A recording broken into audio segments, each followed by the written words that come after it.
The restaurant hummed with the quiet confidence of old money. Crystal glasses caught the light from the low-hanging chandeliers, casting dancing diamonds across the starched white tablecloth. The air was thick with the scent of expensive perfume and roasted duck, a symphony of success that felt both intoxicating and suffocating.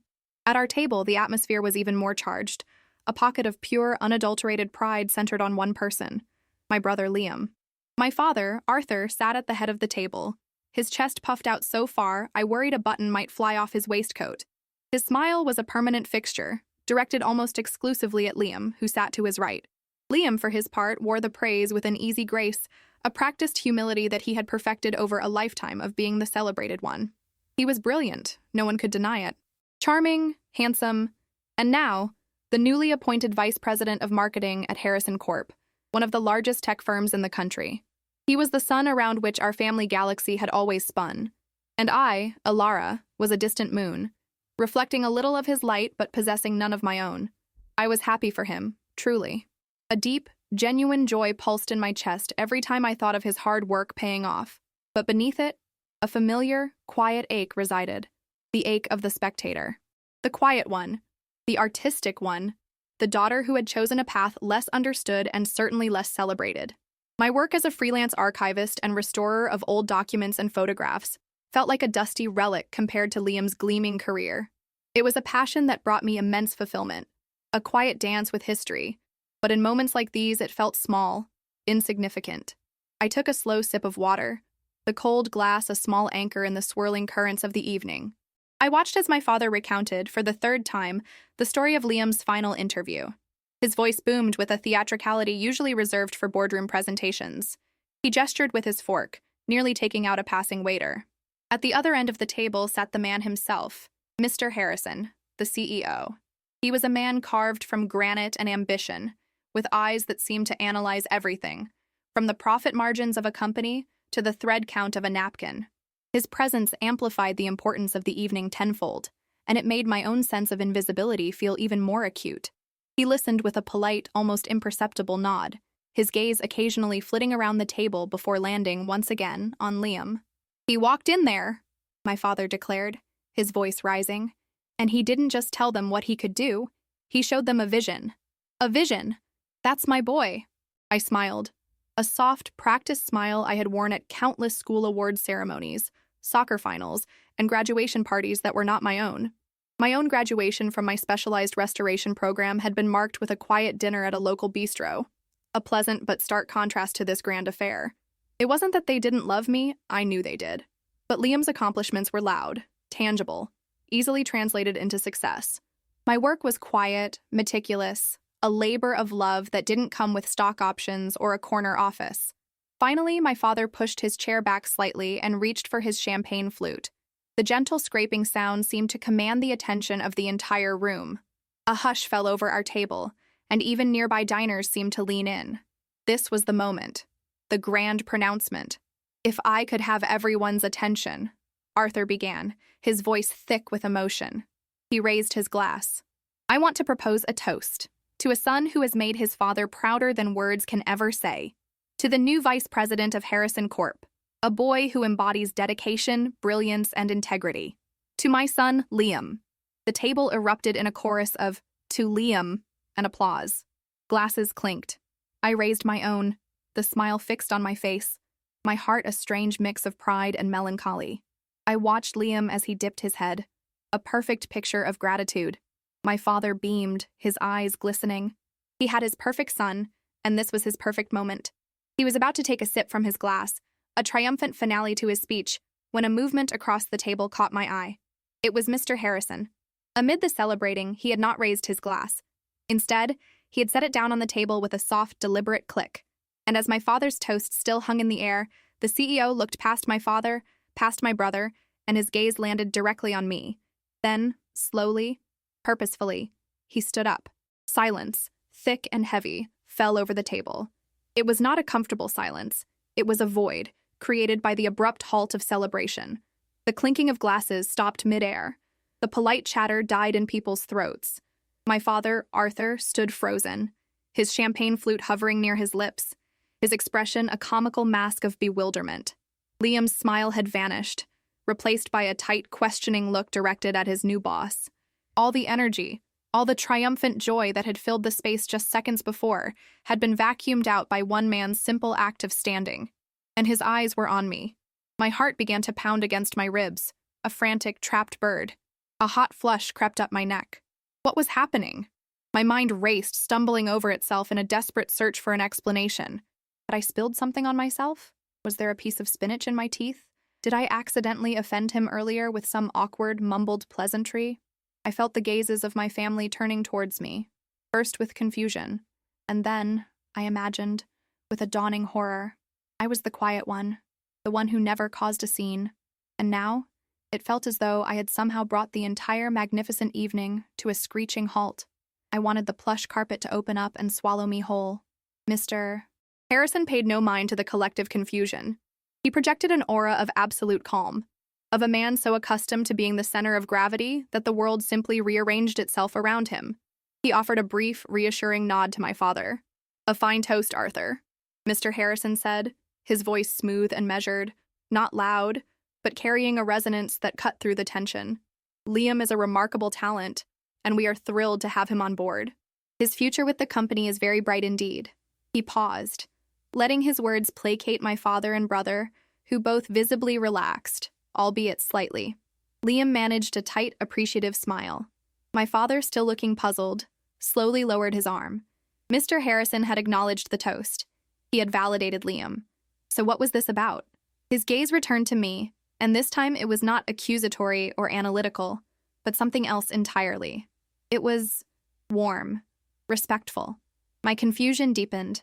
"But tonight," Mr. Harrison continued, his voice drawing everyone in, "I find myself thinking not just about the future, but about the past, about the foundations upon which we build that future." He gestured around the opulent room. "A company, like a great building, relies on a strong foundation. You can have the most innovative design, the most brilliant architects, but if the groundwork is weak, it is all for nothing." I listened, completely lost. It sounded like the beginning of a corporate speech, but it felt intensely personal. Why was he saying this now? And why was he looking at me? "For 50 years, he went on, Harrison Corp has been a leader in innovation. We are known for our forward thinking, for always looking ahead. But in doing so, we had misplaced a part of our own story, a vital piece of our history embodied by our founder, my own grandfather, Jonathan Harrison." He spoke of his grandfather with a quiet reverence. He talked about the early days of the company, the struggles, the triumphs, the guiding principles that had been lost to time, buried in dusty archives and forgotten ledgers. He spoke of a particular period, a crisis in the company's second decade that had nearly destroyed it, and of the founder's wife, Eleanor Harrison, a woman who had been written out of the official corporate history, but who, as rumor had it, was the true strategic mind who saved the company from ruin. "It was a family legend," Mr. Harrison said, a wistful look in his eyes. "A ghost story whispered at holiday gatherings. We had no proof, no documents, nothing to substantiate the incredible role she played. It was a hole in our very soul, a debt of gratitude we could never repay because we could never prove it was owed." My breath caught in my throat. A cold, electric feeling shot through me. Suddenly, the world began to tilt on its axis. The dinner, my brother's promotion, my own feelings of inadequacy, it all started to recede, replaced by a dawning, impossible realization. Mr. Harrison's eyes locked with mine, and this time, there was no mistaking the intent. He knew. We searched for years, hired historians, but found nothing. The trail was cold. Until, 6 months ago, we were referred to a specialist. A quiet, meticulous archivist who works not with spreadsheets and market projections, but with faded ink, brittle paper, and the ghosts of the past. He smiled. A genuine, brilliant smile. Someone who could find a story where everyone else saw only dust. And the person responsible for uncovering that lost chapter of our history, for restoring the legacy of my grandmother, is sitting right here at this table. A collective gasp, soft but audible, rippled around the table. Every eye that had been on Mr. Harrison now swiveled to me. It felt like being hit by a wall of wind. My father, Arthur, stared at me as if he'd never seen me before. His mouth hung slightly open, his mind clearly struggling to connect the daughter he knew, the quiet bookworm, the one with the dusty, incomprehensible hobby, with the person being lauded by one of the most powerful CEOs in the country. Liam's expression was even more complex.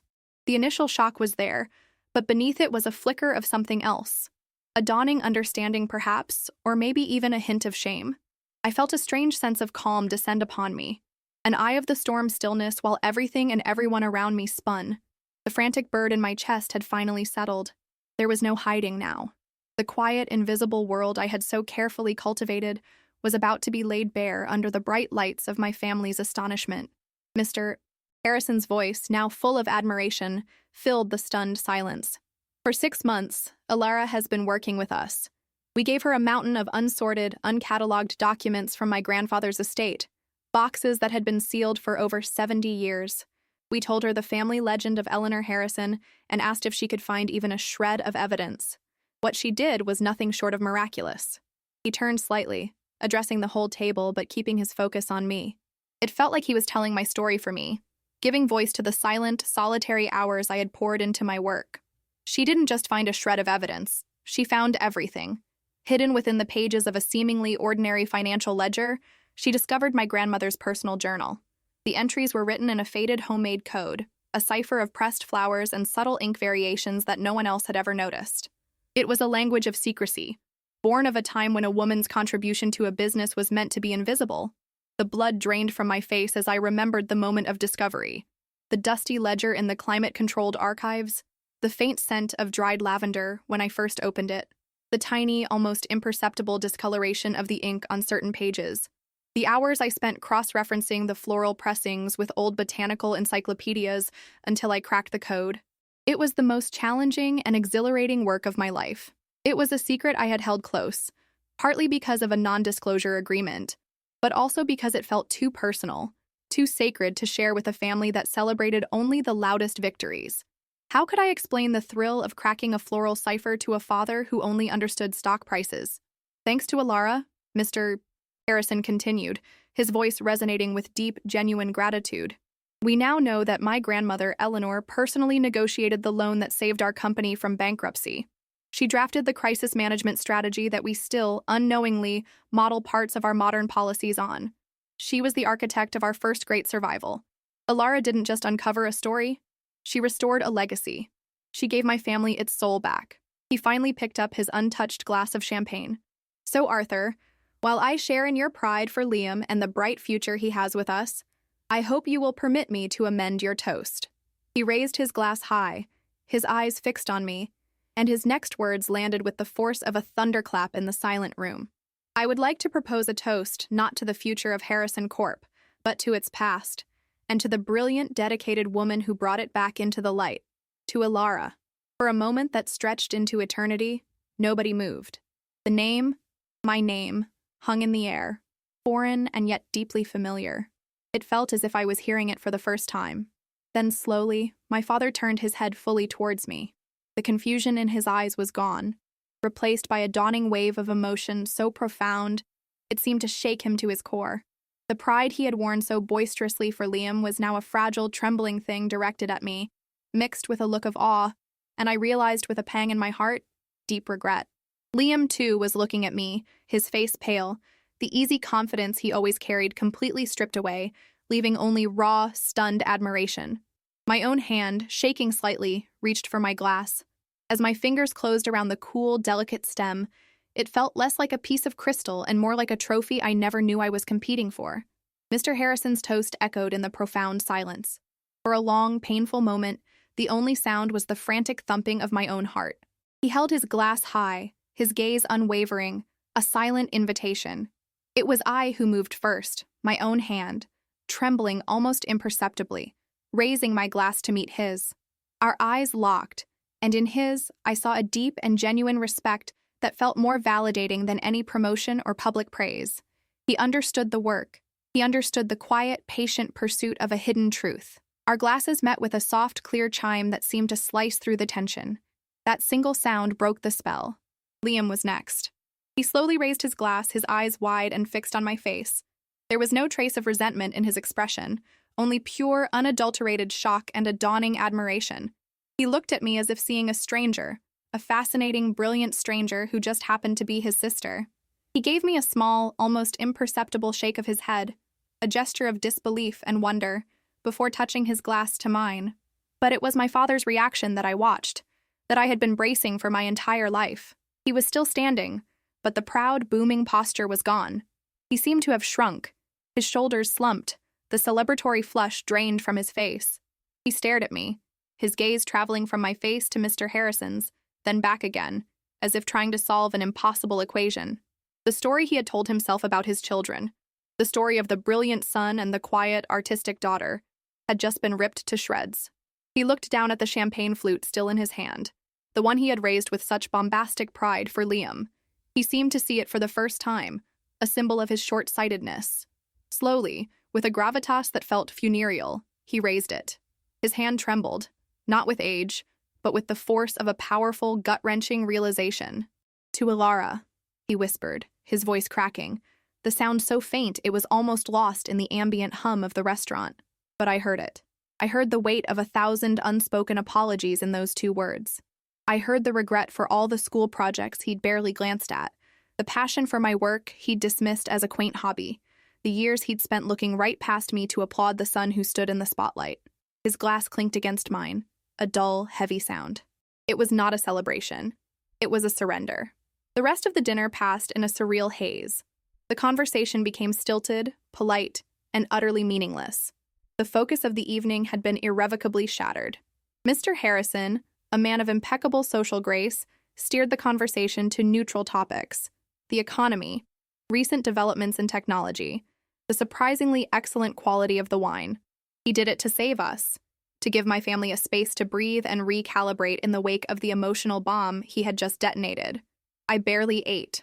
I felt the weight of my father's gaze on me throughout the meal. It was a new kind of gaze, not the casual, affectionate glance I was used to, but a searching, intense scrutiny, filled with a painful curiosity.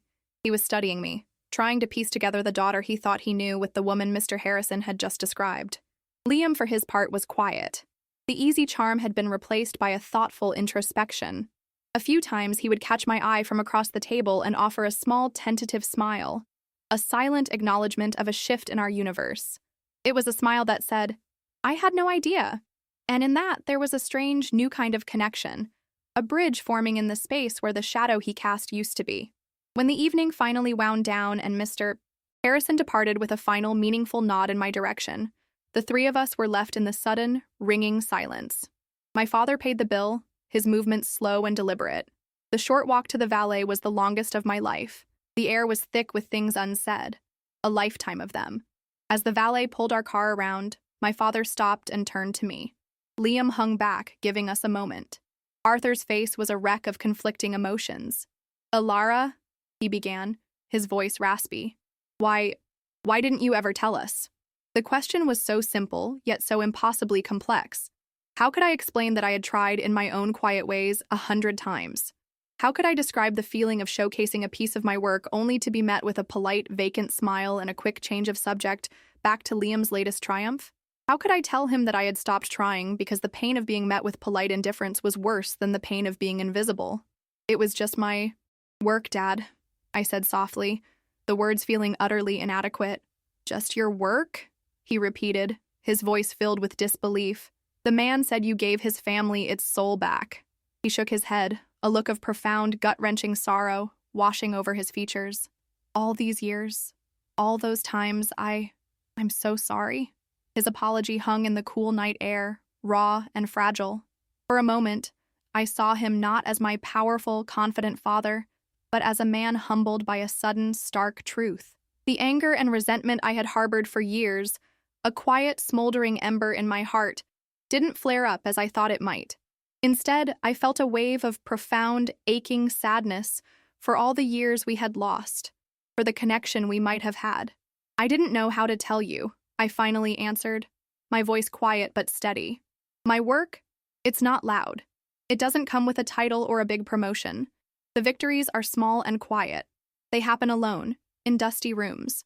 I guess I just got tired of trying to explain them to people who only celebrate the sound of a marching band." The words were honest, sharper than I intended, but they were the truth. My father flinched, but he didn't look away. He absorbed the blow, accepting it as a deserved penance. It was Liam who stepped forward then, breaking the heavy silence between us. He came to stand beside me, not in front of me, but next to me, as an equal. "That's not on you, Alara," he said, his voice firm. He looked at our father. "That's on us. I'm your brother. I should have been paying attention. I was so caught up in my own noise that I never stopped to listen to your silence." He turned to me, his eyes filled with a new, deep respect. "What you did, Alara, it's incredible. Truly. I'm so ridiculously proud of you." Tears I didn't know I was holding back welled in my eyes. Hearing those words from him, my brilliant, sun-drenched brother felt like the final piece of a puzzle clicking into place. It wasn't about the CEO's praise or my father's apology anymore. It was about being seen by the person whose shadow I had lived in for so long. I reached out and squeezed his hand. A silent thank you. The drive home was quiet, but it was a different kind of quiet. It wasn't the tense, awkward silence of before. It was a thoughtful, contemplative peace, the kind that follows a storm.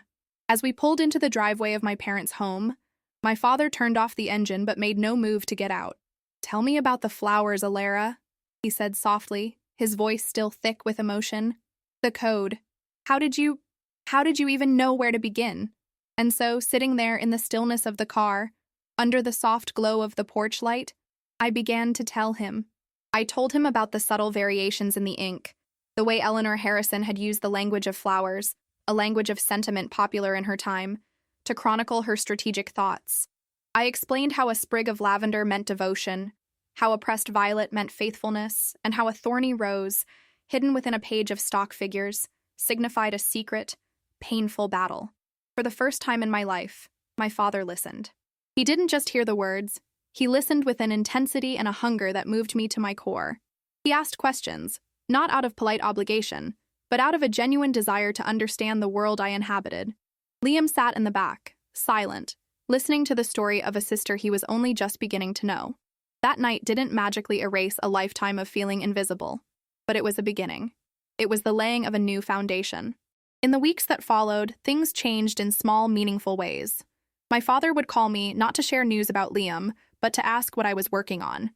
He started reading books on historical preservation. Liam began sending me links to articles about new digital archiving techniques, and we started having conversations that weren't one-sided, but a true exchange of ideas between two very different but equal minds. My work was still quiet. My victories were still solitary. But I was no longer invisible. My family had finally learned to see me, not as a faint moon, but as a star in my own right, with a light that had been shining all along, just waiting for them to look up. And so, we learned that sometimes the most profound stories are not the ones shouted from the rooftops, but the ones whispered in the archives of our own lives. Every person holds a history, a secret talent, a hidden victory waiting to be discovered. It asks us to do more than just look. It asks us to truly see the people we love, to listen not just to their noise, but to their silence. For it is in that quiet space that their most beautiful truth is often found. It is never too late to rewrite the story, to clear away the dust, and to let a hidden legacy shine.